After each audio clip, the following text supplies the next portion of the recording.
Mateus 6, 22 diz assim: são os olhos a lâmpada do corpo.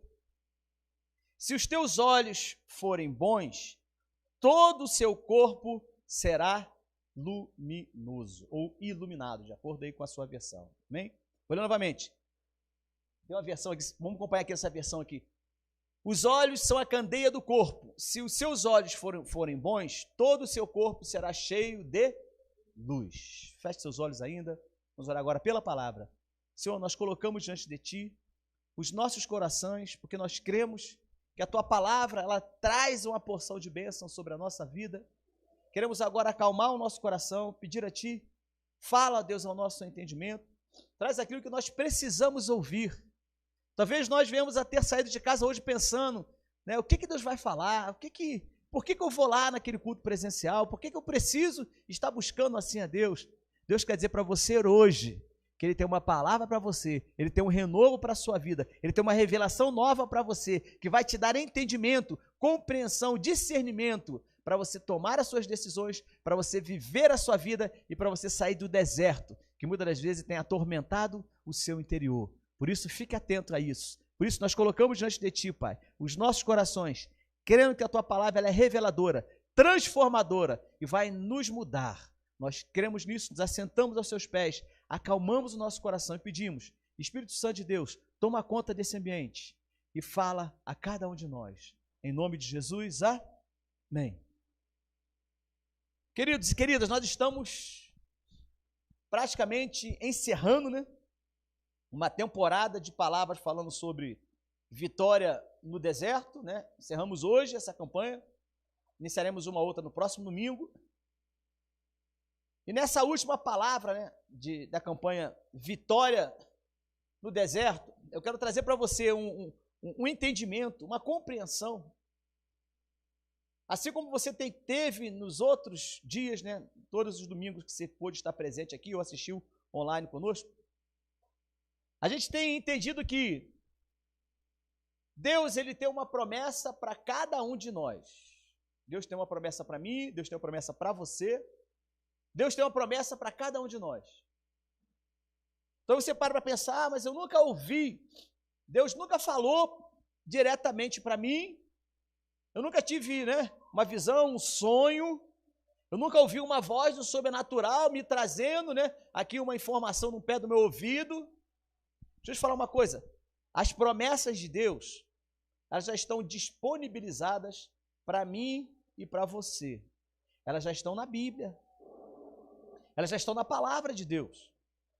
Então, a partir do momento que você aceita Jesus, a partir do momento que você reconhece a Deus na sua vida, vem sobre você tudo que a Bíblia diz que você é.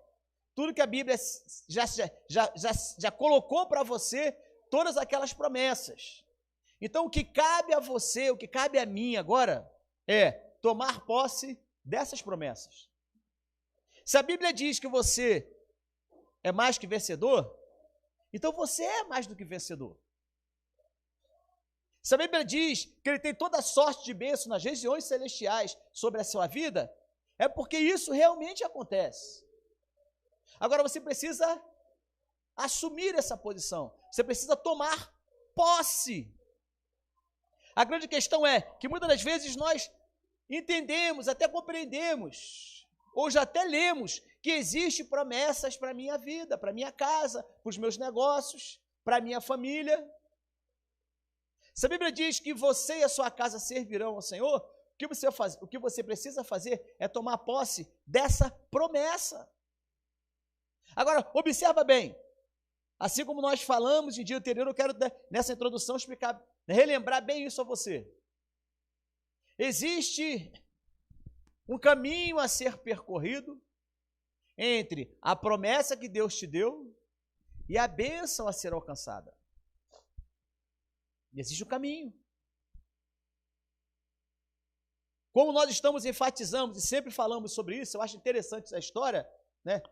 A saída do povo do Egito até assumirem as suas conquistas na terra prometida. Nossa, o que tem de ensinamento nisso aí é algo muito grande.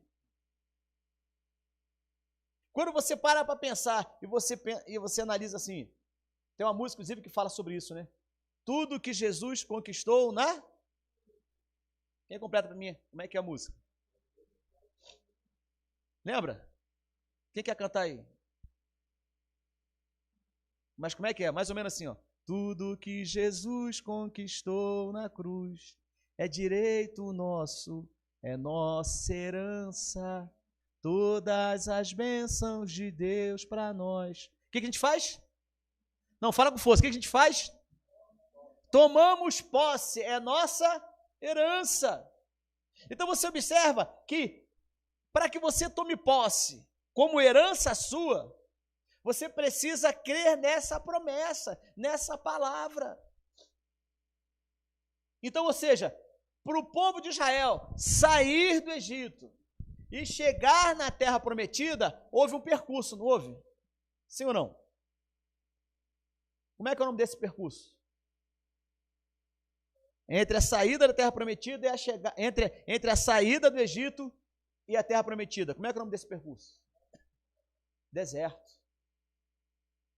Você observa que no sacrifício de Jesus, Jesus foi conduzido ao deserto. Você lembra disso? Quando ele iniciou o ministério dele, ele foi conduzido ao deserto. Agora, ele foi conduzido ao deserto para que ele vencesse o diabo, para que ele fosse para a cruz, sabe para quê? Para ele retirar os desertos da nossa vida.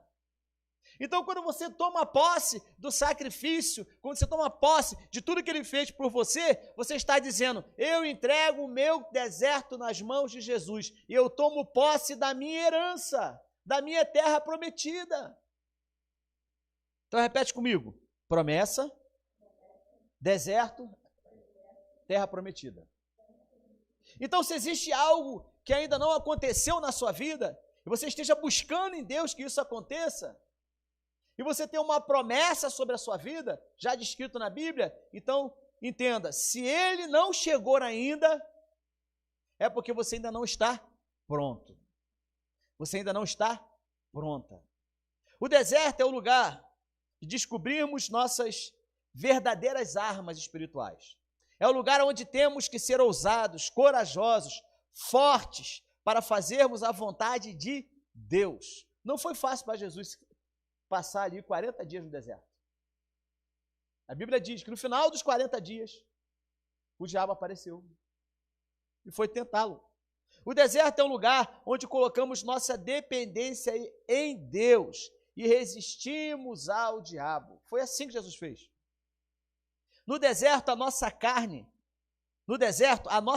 é a nossa fraqueza. Então, nós precisamos encontrar em Deus, precisamos colocar diante de Deus a nossa carne, aquilo que nós queremos, que nós somos. E você vence isso com jejum, você vence isso com oração. Porque eu não sei qual é o deserto da sua vida, eu não sei o que hoje você precisa que Deus resolva, eu não sei qual é a promessa de Deus que ainda não se cumpriu na sua vida. Então você esteja aqui, conectado aqui conosco, ou está conosco online, mas talvez hoje você esteja vivendo um deserto emocional, um deserto espiritual, um deserto financeiro, né? Um deserto, de repente, de desilusão, né? Um deserto, às vezes, na sua família, um deserto, talvez na sua saúde, e apesar de você saber que existe uma promessa de Deus para você, mas você não consegue chegar naquilo que Deus tem ainda para você. Talvez Deus queira te ensinar, queira te conduzir por esse deserto para você alcançar o lugar que é seu por herança. Quando estamos no deserto, precisamos ter uma visão do futuro. Sem visão do futuro, ficamos perdidos e sem foco. Lembra do povo de Israel? Lembra do povo de Israel saindo da terra prometida? Saindo do Egito, caminhando pelo deserto, vivendo as suas dificuldades, vivendo as suas crises. Se eles não tivessem focado na promessa, se eles tivessem focado na terra prometida que Deus tinha apontado para eles, sabe o que tinha acontecido? todo o povo tinha voltado para o Egito. Porque se dependesse da vontade de 10 líderes principais que existiam ali, dali eles voltavam. Conforme você conhece o relato bíblico, teve um momento que eles achavam melhor voltar para o Egito, voltar a ser escravo. Por quê? Porque lá eles tinham cebolas, tinham melões, né, tinham alimento. Eles eram escravos, mas eles tinham do que se alimentar. Sabe o que acontece? Deus vai dar o alimento para eles, mas não cessou a vontade de encher a barriga, mas não cessou a vontade de voltar para o Egito. Sabe por quê? Porque eles tinham perdido o foco do futuro. Eles tinham perdido a visão do futuro. Então, para aquele que está vivendo algum tipo de deserto na sua vida, ele precisa olhar para o futuro e acreditar que a sua bênção está lá, que a sua salvação vai chegar, que a libertação vai chegar, que a cura vai chegar. Posso ouvir um amém aí? Então é lá, você tem que olhar para lá. Ah, pastor, eu estou no deserto, mas olha para o teu futuro. Creia que Deus vai estar ali contigo. Creia que Deus, Ele está lá. O projeto já foi elaborado. O que você precisa fazer, conforme nós já falamos na terça-feira, falando sobre fé, é você olhar para o futuro e acreditar, e crer, e manter os seus olhos focados lá. E sabe como é que você mantém os seus olhos focados lá? Mas eu não estou vendo, pastor. Tá bom, mas eu mantenho meus olhos focados. Eu mantenho os meus olhos focados no meu futuro quando eu acredito nas promessas que Deus me deu. Se Jesus falou na cruz do Calvário que está tudo consumado, se ele falou para os seus discípulos que ele foi preparar lugar para receber a igreja, isso significa que a igreja, ela vai chegar nesse nível. Você vai chegar no céu. Posso ouvir um amém? A questão é que muitas das vezes nós ficamos paralisados no deserto da nossa vida. Ficamos paralisados naquilo que nos impede de olhar o futuro. Quando estamos no deserto, precisamos da visão do futuro para discernir qual o propósito de Deus. Você lembra da história de José? Não sei se você está nos assistindo hoje, conhece a história dele. Vou falar resumidamente. José, filho de Jacó, 11º filho de Jacó, primeiro filho de Jacó e Raquel, o menino onde Deus deu a ele algumas promessas, Deus se revelou para ele através de algumas promessas. Isso veio através de um sonho. E os seus irmãos, né? O seu pai Jacó tinha sim uma preferência por esse filho chamado José. E esse filho José, ele tinha alguns sonhos, ele tinha algumas revelações. Isso veio à mente dele. Ele não sabia discernir exatamente o que isso era. E ele fala para sua família. E os seus irmãos já tinham um ciúme, uma raiva, uma ira muito grande, como diz o texto bíblico, de José, porque ele era preferido do seu pai. Eu não sei se você tem mais de um irmão, ou 2 ou 3, não sei. Mas eu também não sei se você foi o filho preferido, né, do seu pai e da sua mãe. Ou talvez você não tenha sido esse filho preferido, e tem uma outra pessoa que ocupou esse espaço, e talvez ainda haja no seu coração algum rancor, de repente haja no seu coração alguma mágoa. Por quê? Porque há uma preferência de filho, de filha. Isso acontece, é mais comum do que a gente espera, do que a gente vê. E isso aconteceu na vida desse homem chamado José. E os irmãos, com raiva dele, em dado momento, onde ele foi de encontro aos seus irmãos que estavam trabalhando, eles pegam José. E o que eles fazem com José? Jogam ele dentro de um poço. E já tinham ali macunado ali, de que iam fazer, sabe o quê? Dizer para o pai que José tinha morrido. E ali um dos seus irmãos, né, ali numa área um pouco deserta, pegaram José, um desses irmãos resolveu pegar José, tirar de dentro de uma cisterna de um poço e vender como escravo para um grupo de mercadores midianitas que estavam passando numa caravana. E depois de vendido como escravo, a história de José ali vai junto dessa caravana até uma cidade, e chega nessa cidade, José novamente é vendido como escravo para um homem chamado Potifar.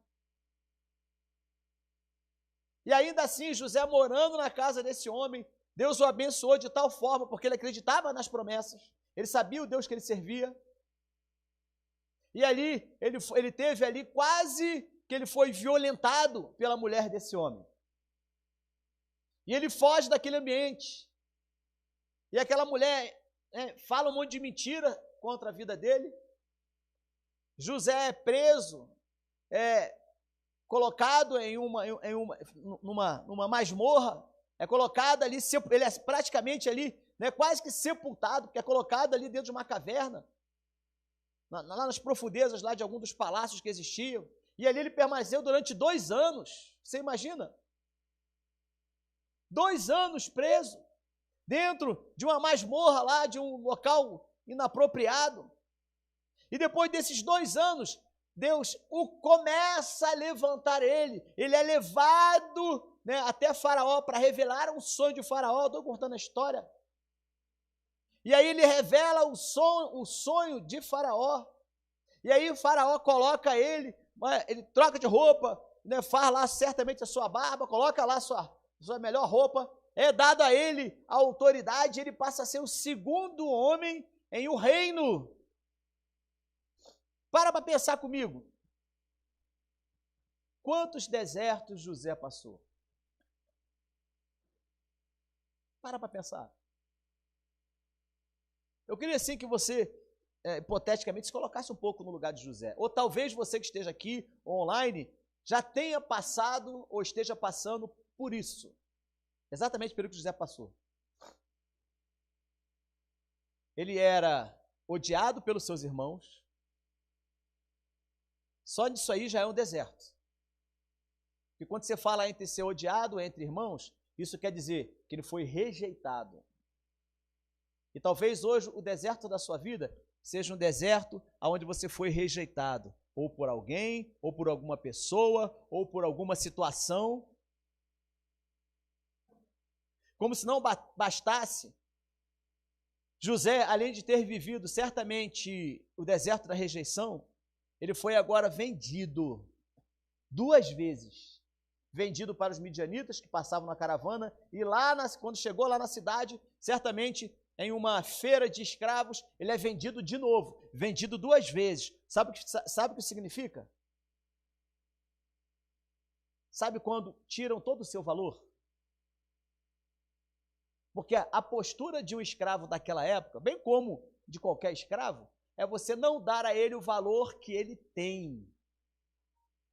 E talvez você não tenha sido vendido financeiramente para alguém, mas talvez o deserto da sua vida foi desvalorizarem aquilo que você é, desvalorizarem você como pessoa, desvalorizarem você como ser humano, desvalorizar você dentro daquilo que Deus tem colocado você, ou seja, desacreditado. Ninguém atendia a uma voz de um escravo.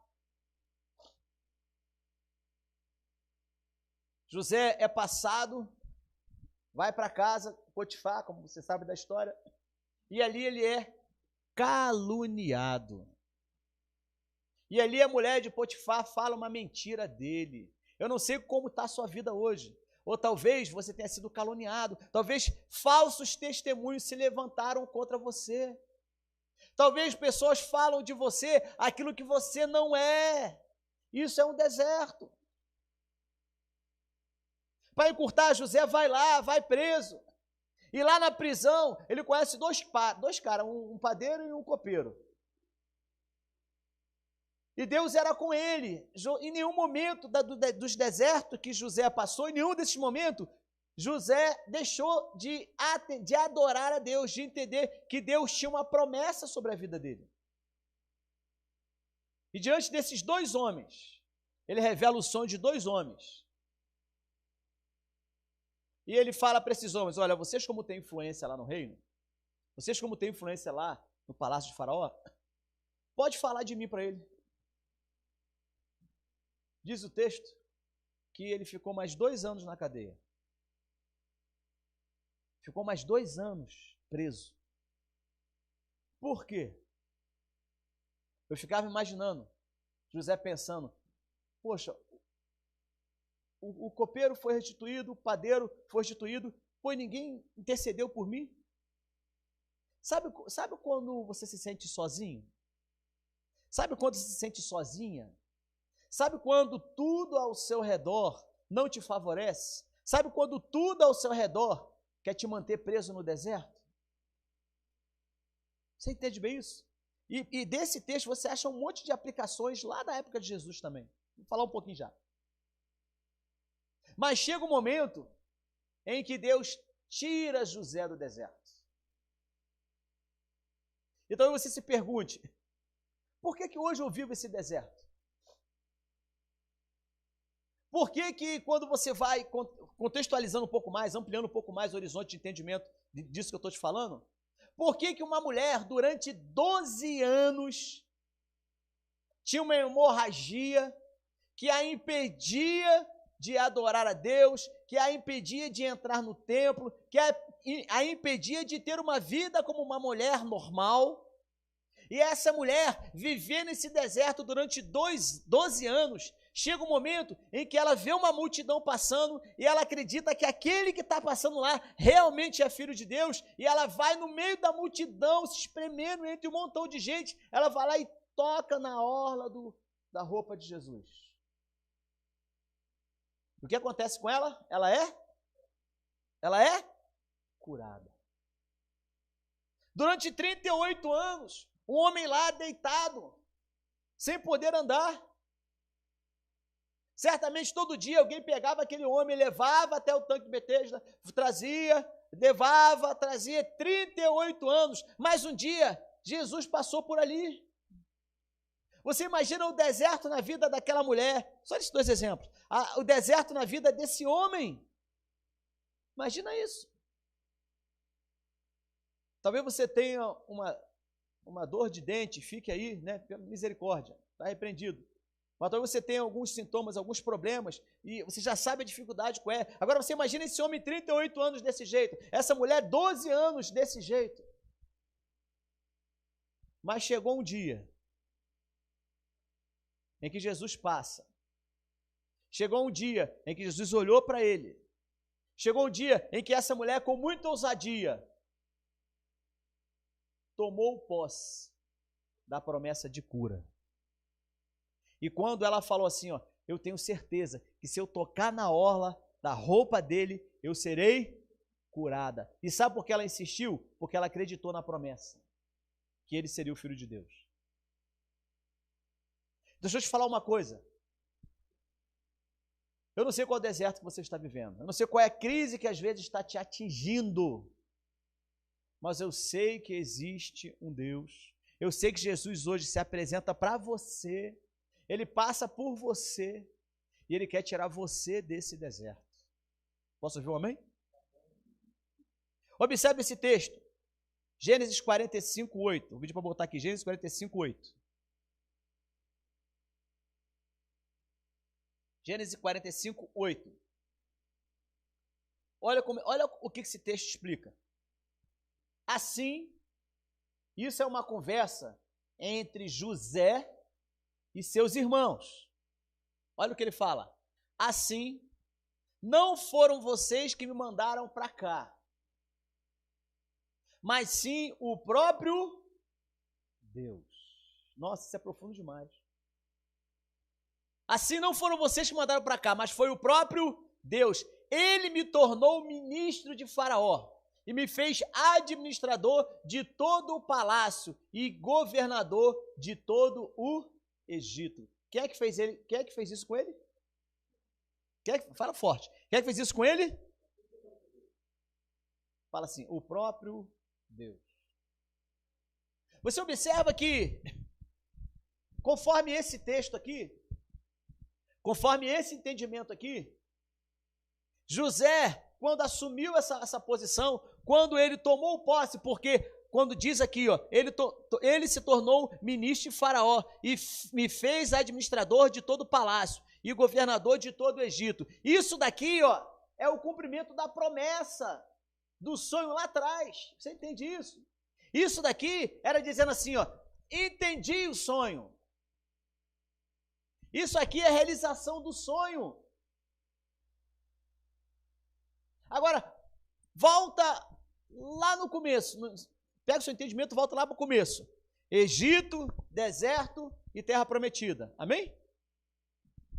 O sonho, o deserto e a realização do sonho. Agora, deixa eu parar para te perguntar. Conforme o texto ali. Quem foi que conduziu José para o deserto? Vou perguntar novamente, você pode colar ali. Quem foi que conduziu José para os desertos da sua vida? Igual eu falei, rejeição e etc. Quem foi que conduziu? Quem?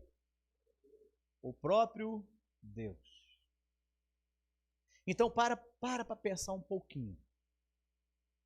E entenda que se você hoje está vivendo algum deserto da sua vida, pode ter sido o próprio Deus que te conduziu para ele. Sabe para quê? Para que a promessa dele se cumpra na sua vida. Pode falar uma minha mais forte?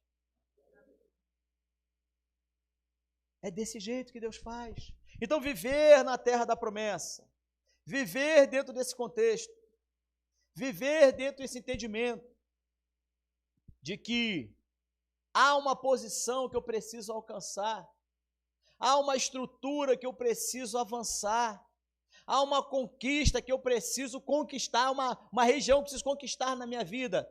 Deixa Deus te conduzir pelo deserto. O caminho mais perto entre sair do Egito e chegar da terra prometida demoraria menos de um mês. Ficaram quanto tempo no deserto? 40 anos sendo conduzido por Deus. Sabe por quê? Eles não estavam prontos para receberem a terra prometida. E quando chegaram na porta da terra prometida, logo ali depois do rio, mais à frente ali, quase entrando, Deus faz um teste final e fala assim, separa aí 12 homens, manda olhar a terra prometida, traz um relatório, como se Deus não soubesse que tinha a terra prometida, né? Mas Deus queria mostrar para Moisés quem seriam aqueles que governariam, quem seriam aqueles que teriam a promessa concluída, quem receberiam a bênção da promessa. Então, o deserto que você está passando é um teste para você chegar na tua promessa. O deserto que Jesus passou foi um teste para que nós víssemos e entendêssemos que poderíamos vencer, sim. Então, repete, eu posso vencer. Hebreus 12:1 fala assim, portanto, também nós, visto que estamos rodeados de tão grande nuvem de testemunha, desembaraçando-nos de todo o peso e do pecado que tenazmente nos assedia, corramos com perseverança a carreira que nos está proposta, olhando firmemente para o autor e consumador da nossa fé, Jesus, o qual, em troca da alegria que lhe estava proposta, suportou a cruz, não fazendo caso de ignomia, e está assentado à destra do trono de Deus. Considerai, pois, atentamente aquele que suportou tamanha oposição dos pecadores contra si mesmo, para não vos fatigueis, desmaiando em vossa alma. Ora, na vossa luta contra o pecado, ainda não tendes resistido até o sangue. Em outras palavras, o que Hebreus capítulo 12, versículo 1 em diante, está explicando para nós aqui, é que o sacrifício de Jesus não foi em vão. Que o sacrifício de Jesus apontou, conforme está escrito aqui, ó, olhando firmemente o autor e consumador da nossa fé. Só para ilustrar isso, estamos entrando na conclusão. Você lembra como foi o episódio de Jesus com Pedro? Jesus vem andando sobre as águas. Ao andar sobre as águas, Jesus olhou para o barco. Eles olharam para Jesus vindo sobre as águas e ficaram aterrorizados, diz a Bíblia, morrendo de medo. E você imagina, você no barco, naquela hora da noite, de repente você vê lá uma pessoa andando sobre as águas. O que Jesus fala para Pedro? O que Pedro fala para Jesus? Se tu és Jesus mesmo, deixa eu ir até o Senhor andando aí, por cima da água aí. Jesus fala para ele assim, ó, vem. Pedro começa a andar olhando para Jesus. Chega um momento, e o que acontece? Ele tira os olhos de Jesus e começa a olhar a tempestade. Começa a olhar a crise. Começa a olhar o deserto que ele está vivendo. Começa a olhar o quanto ele foi rejeitado. Começa a olhar, né, o quanto ele foi criticado. Começa a olhar o quanto, vai pensando nos exemplos de José, o quanto ele tinha sido rejeitado pela família. Ele vai olhando, ele tirou os olhos de Jesus. José, em nenhum momento, tirou os olhos de Deus, porque ele sabia que Deus estava sobre a vida dele. No exemplo comparativo que eu quero falar para você, Pedro, ao tirar os olhos de Jesus, começou a ver as circunstâncias. E aí começou a acontecer o que com ele? Começou a acontecer o quê? Afundar. Então pensa bem, quando Deus deu uma promessa, quando Jesus ele se entregou por mim e por você e deu uma promessa, os seus olhos agora é em Deus, seus olhos agora é em Jesus. Ah, mas é difícil, pastor, a crise é grande. Sim, não tire os olhos dele. Não tira os olhos da promessa. Não tira os olhos daquilo que ele tem para você no seu futuro. Você está passando no deserto, não tem problema, está passando, está em crise, mas olha, coloca os olhos lá na frente, porque lá está a sua vitória. É sair do Egito, olhar o deserto e falar assim, eu não estou vendo ainda lá não, mas eu sei que lá na frente está a minha terra prometida. Eu sei que lá na frente está a minha vitória. E eu vou continuar caminhando para ela. Fala assim, eu vou continuar olhando para Jesus. E vou passar por esse deserto. Duas coisas nos fortalecem para pagar esse preço de vencer no deserto. Primeiro, a alegria que te espera com a sua vitória. É ou não é? Quando você tem a sua vitória, como é que você fica? Quando você tem aquela causa que o juiz bate o martelo ao seu favor, como é que você fica? Hein? Quando Deus restaura a sua vida, quando Deus restabelece, quando Deus te restitui, como é que você fica? Alegre, sim ou não? E segundo, louvor. Davi fez a maioria dos salmos, né? E ele sempre tinha um coração, ele sempre tinha um coração alegre. Sempre coração voltado. Para quê? Porque ele sabia que Deus estava com ele, não importasse qual fosse a circunstância. Então essa palavra é para você hoje. Fechando essa campanha de vitória no deserto. Você que talvez ainda não esteja enxergando a sua vitória. Vocês talvez ainda não esteja enxergando a bênção que Deus tem para a sua vida. Deixa eu te falar uma coisa. Continue olhando para o autor e consumador da sua fé. Que a sua vitória, ela vai chegar. A sua bênção, ela vai chegar. Se é libertação, Deus vai trazer libertação.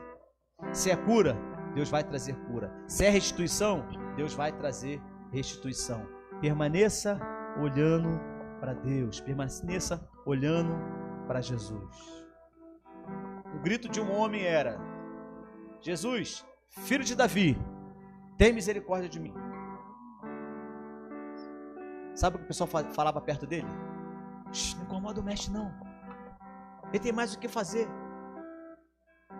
Mas diz o texto bíblico que cada vez mais aquele homem gritava mais alto. Sabe o que quer dizer? Pessoas querem te parar, circunstâncias querem te parar. Hoje é o dia de você gritar mais alto. deserto quer te sucumbir. A areia do deserto, entre aspas, quer te paralisar. Hoje é o dia de você gritar mais alto. Eu não sei o que você precisa, mas eu sei de um que pode te dar aquilo que você está precisando, você está buscando, a começar pela sua própria salvação. Amém? Então feche seus olhos, cubra sua cabeça. Repete comigo essa oração, diga: Senhor Jesus, eu me coloco diante de Ti. Me ensina a olhar, a enxergar o cumprimento da promessa no futuro. Que todo o deserto que eu esteja passando, eu coloco agora diante de Ti. Eu creio que eu posso estar passando por ele, porque Tu me conduziu a ele. Eu irei passar, irei receber a minha vitória no deserto. Eu Te recebo hoje como meu único e eterno Salvador. Entra no deserto da minha vida e me faz enxergar o futuro que Tu tens para mim, para meus filhos, para minha descendência, para minha casa, em nome de Jesus.